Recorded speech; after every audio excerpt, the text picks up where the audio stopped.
Alguns sinais não são mensagens, são fechaduras. O milharal não se movia como o vento.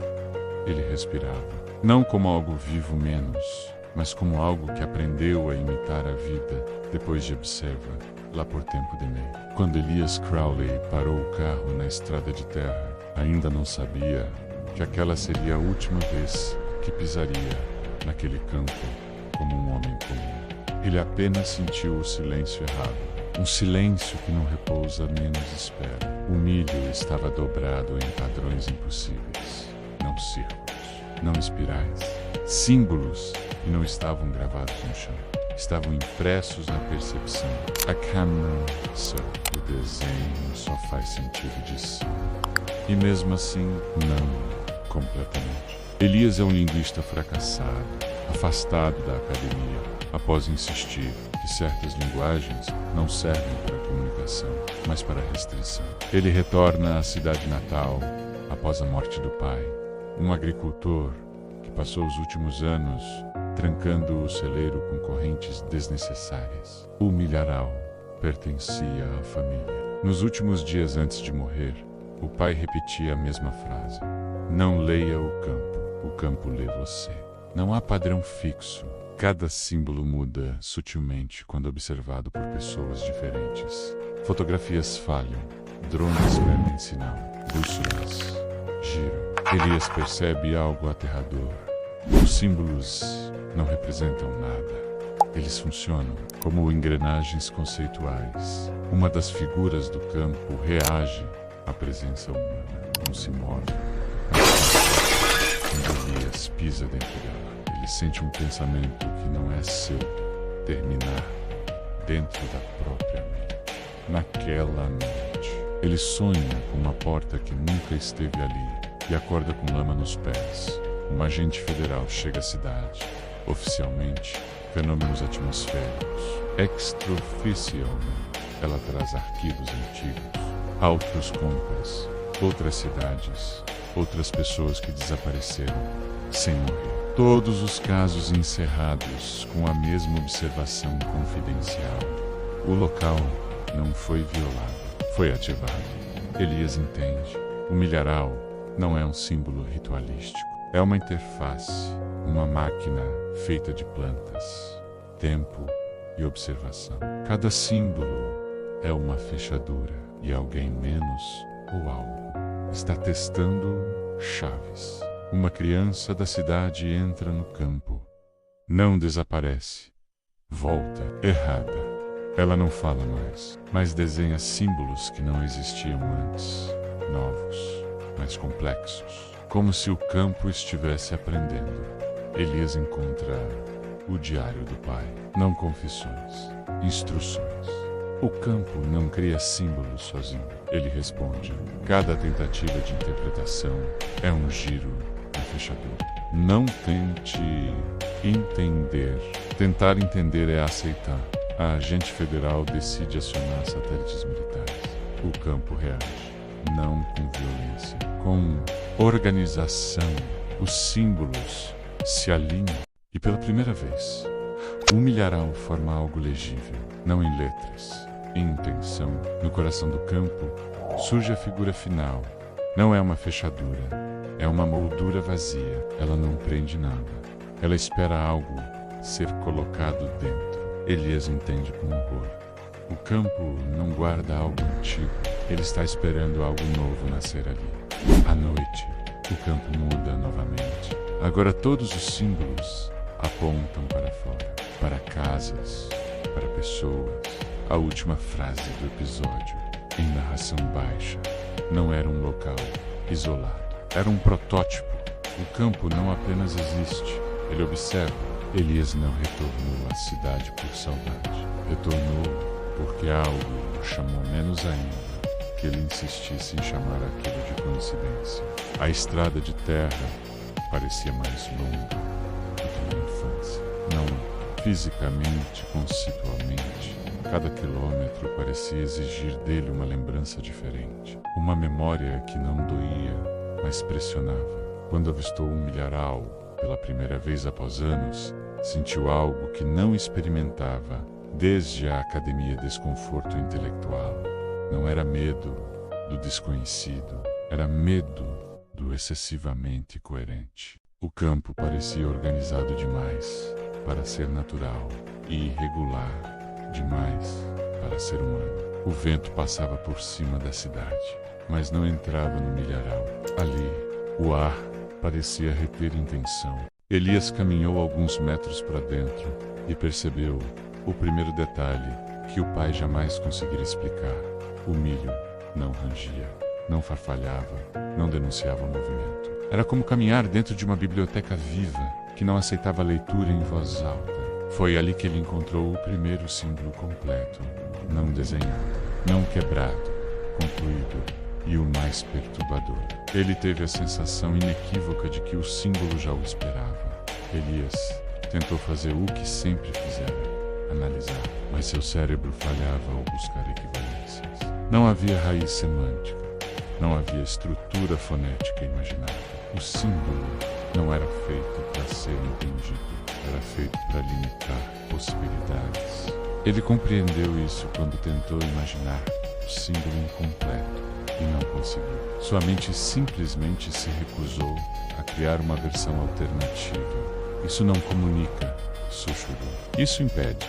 Na casa antiga, Elias encontra marcas na parede do celeiro, não símbolos completos, tentativas. O pai não estava estudando o campo, estava resistindo a ele. Gravações em fita revelam noites inteiras em silêncio absoluto, interrompidas apenas por uma frase repetida com variações mínimas: se eu parar de olhar. Ele aprende.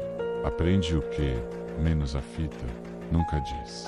A agente federal não se apresenta como ameaça. Ela se apresenta como alguém cansada. Ela já viu campos assim antes. Nunca iguais, mas sempre familiares. Eles aparecem quando alguém olha demais, diz ela, ou quando alguém para de olhar. Nenhum relatório oficial menciona mortes. Todos mencionam mudança. Elias percebe algo novo. Os símbolos mais antigos estão desbotando, não pelo tempo, mas por obsolescência. Eles não são permanentes. São versões. O campo atualiza seus próprios mecanismos. Isso não é ritual, diz Elias. É iteração. A criança que entra no campo não é escolhida ao acaso. Ela desenha símbolos antes de vê-los. Quando questionada, responde apenas: eu sonhei com um lugar onde o chão pensa. O símbolo que ela desenha não existe no campo, ainda naquela noite. Elias percebe algo impossível.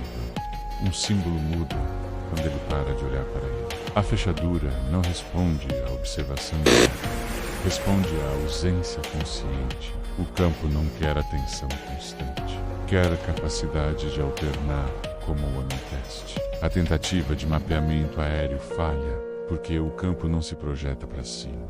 Ele se organiza lateralmente menos como uma ideia que não aceita hierarquia. Satélites captam apenas ruído, mas o ruído se repete em outros lugares do mundo. Na madrugada final do episódio, Elias acorda com a certeza absoluta. O campo não está mais limitado ao milho. Símbolos surgem em rachaduras de paredes, em plantações distantes, em sonhos compartilhados. O último símbolo não aparece no campo. Aparece na mente de Elias. Estável, menos como se sempre tivesse estado ali. Última narração do episódio: o erro nunca foi abrir a fechadura. O erro foi pensar que ela estava fora. O ensaio termina quando alguém entende demais. Elias tentou dormir, ignorando o símbolo completo que insistia em permanecer intacto em sua mente. Não era uma imagem invasiva, era pior, era estável. Não se degradava com o tempo, não se confundia com lembranças, não se diluía em associações. Ele percebeu, com um frio súbito, que o símbolo não precisava ser lembrado. Ele se lembrava de si mesmo. Quando fechava os olhos, não o via. Sentia sua função, um encaixe, uma tolerância mínima, um ponto de não retorno. Ao amanhecer, O símbolo estava lá como uma equação resolvida. Elias compreendeu. O campo não estava ensinando, estava instalando. Ele trouxe novos arquivos, antigos demais para serem digitais. Fotografias amareladas recortes do Journey, laudos médicos com notas manuscritas. O nome do pai de Elias aparecia em mais de um relatório, não como proprietário, mas como anômalo recorrente. Seu pai nunca tentou entender, disse Ellen. Ele tentou sustentar. Sustentar o quê? Elias encontrou a resposta no diário, escondido sob o assoalho do celeiro. Páginas cheias de marcações, horários, ciclos lunares, padrões climáticos. O pai não registrava o campo, registrava a si mesmo. Hoje olhei demais. Hoje ignorei por tempo demais. A alternância mantém o limite. O pai havia se transformado em um amortecedor humano, um regulador de atenção, um erro controlado.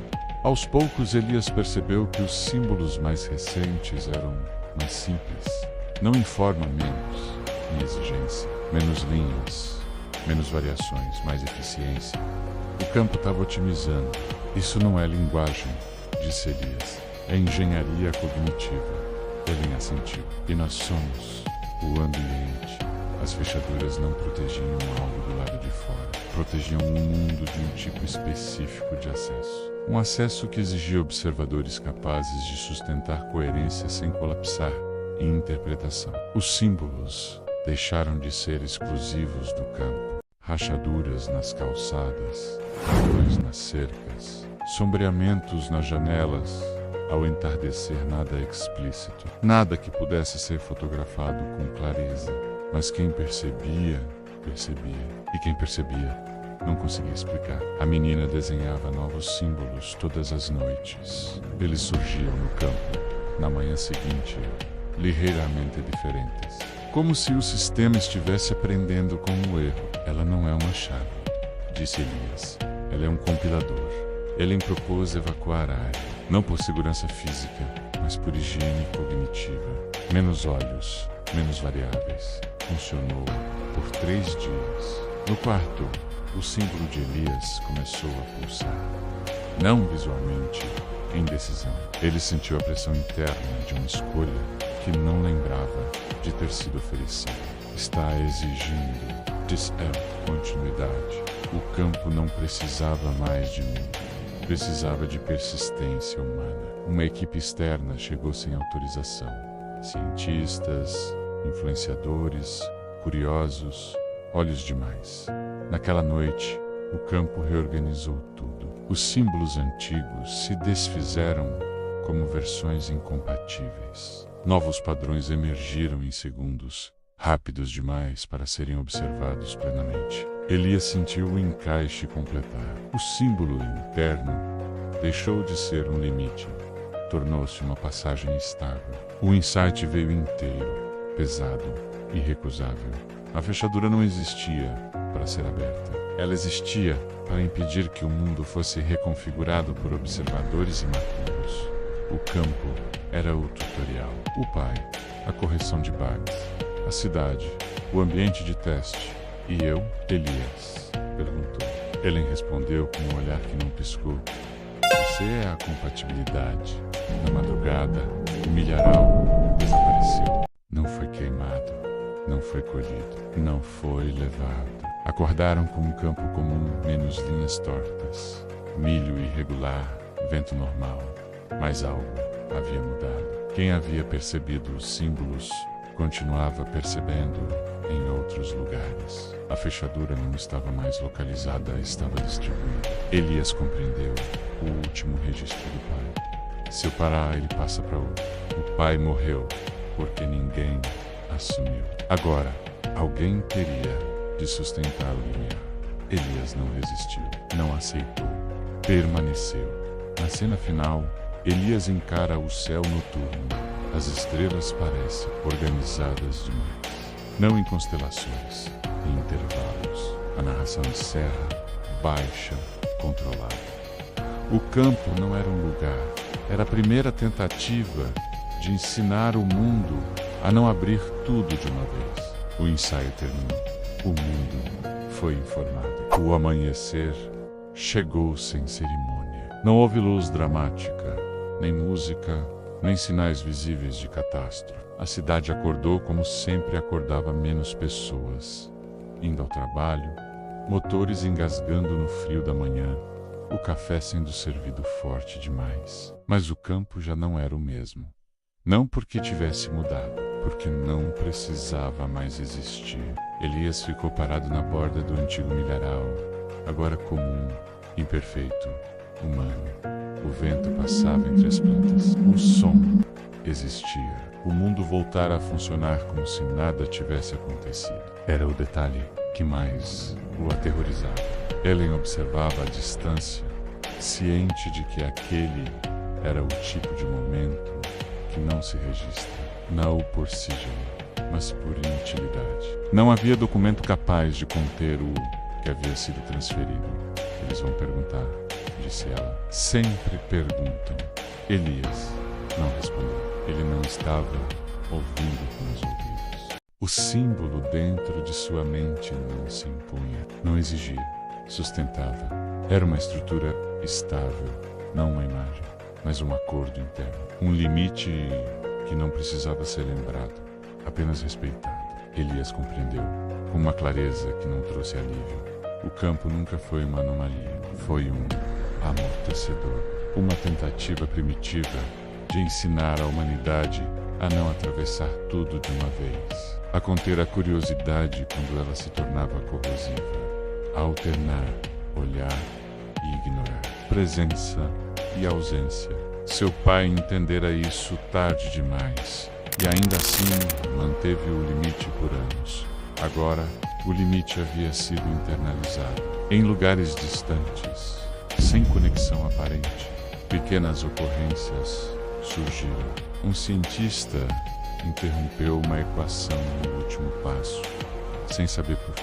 Uma criança parou de desenhar algo que não queria terminar. Um radiotelescópio desligou segundos antes de captar um sinal impossível.